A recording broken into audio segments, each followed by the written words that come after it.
గడిచిన ఈ 2 సంవత్సరాల కాలంలో ప్రొద్దుటూరు నియోజకవర్గం ఏ మేరకు శాంతియుతంగా ఉంది అని చూస్తే ఒక్కసారి ప్రజల్నే చూడమని గమనించమని కోరుతా ఉన్నా నేను. ఈ 2 సంవత్సరాల కాలంలో నిన్నలేమన్నా ఒక నెల కాలే, 20 రోజులు కాలే, ప్రొద్దుటూరు పేరు ఏడ చూసినా టీవీలలో మారిమోగిపోయాయి. కారణం రాళ్లతో దాడులు, పూలతో కొత్తగా పెళ్ళైన తర్వాత మొగుడు పెళ్ళానికి పూల చెండుల ఆట ఆడించినట్టు రాళ్లతో దాడులు చేసుకున్నారు. రాళ్లతో తెలుగుదేశం పార్టీకి సంబంధించిన 2 నాయకులు. దానికంటే ముందు గోపవరం ఉప సర్పంచ్ ఎన్నికల్లో పెద్ద పెద్ద బండరాళ్లతో మా పైన దాడి చేసింది. వైఎస్ఆర్ కాంగ్రెస్ పార్టీ కార్యకర్తలపైన, మా జీపులపైన దాడి చేసింది. ఇప్పుడు మళ్ళా ప్రవీణు ఇంటి మీదకి దాడి చేసే ప్రయత్నంలో కాగా పోయే ప్రయత్నంలో తాత్కాలిక కూరగాయల మార్కెట్ దగ్గర మీరు ఇంటి మీదకి పోతే రాళ్ళు రువ్వుకున్నారు. అది ముగిసి 15 రోజులు కాలే, అంతలేకే మళ్ళీ ఒక లేఖ, ప్రేమలేఖ రాసినాడు. ఎవరు రాసినారో మరి చెప్పాలా, పోలీసు వాళ్ళే చెప్పాలా. నిన్ను చంపుతామని చెప్పి బెదిరిస్తూ ప్రేమలేఖ.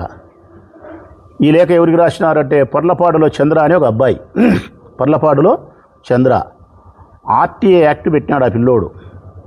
శనిగల కొనుగోలులో మార్కెట్ యార్డు జరుగుతానే అవకతవకలు, విపరీతమైనటువంటి అవినీతికి సంబంధించి ఆర్టీఏ యాక్ట్ ద్వారా నాకు సమాచారాన్ని ఇవ్వండి లేఖ పెట్టినాడు.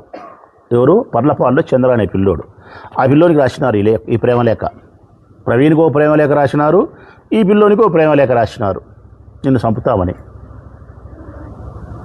నేను అడుగుతా ఉన్నా పోలీస్ అధికారులను, ప్రజలను కూడా గమనించమని కోరుతా ఉన్నా. వీళ్ళిద్దరూ బాహాటంగా పట్టపగులే ప్రొద్దుటూరు నియోజకవర్గంలో కూరగాయల మార్కెట్ దగ్గర, అంటే కొన్ని వందల మంది ప్రొద్దుటూరు పట్టణానికి సంబంధించిన ప్రజలు కూరగాయల కోసం వచ్చే చోట మహిళలు, చిన్నపిల్లలు, వృద్ధులు, ఆడవాళ్ళు, పురుషులు, రకరకాలు ఊరంతా అడిగి వస్తుంది, కొన్ని వందల మంది. అట్లాంటి చోట పట్టపగలే బహిరంగంగా అటుపక్క 100 మంది, ఇటుపక్క కొన్ని వందల మంది కలిసి పెద్ద పెద్ద రాళ్లతో దాడులు చేసుకుంటూ ఉంటే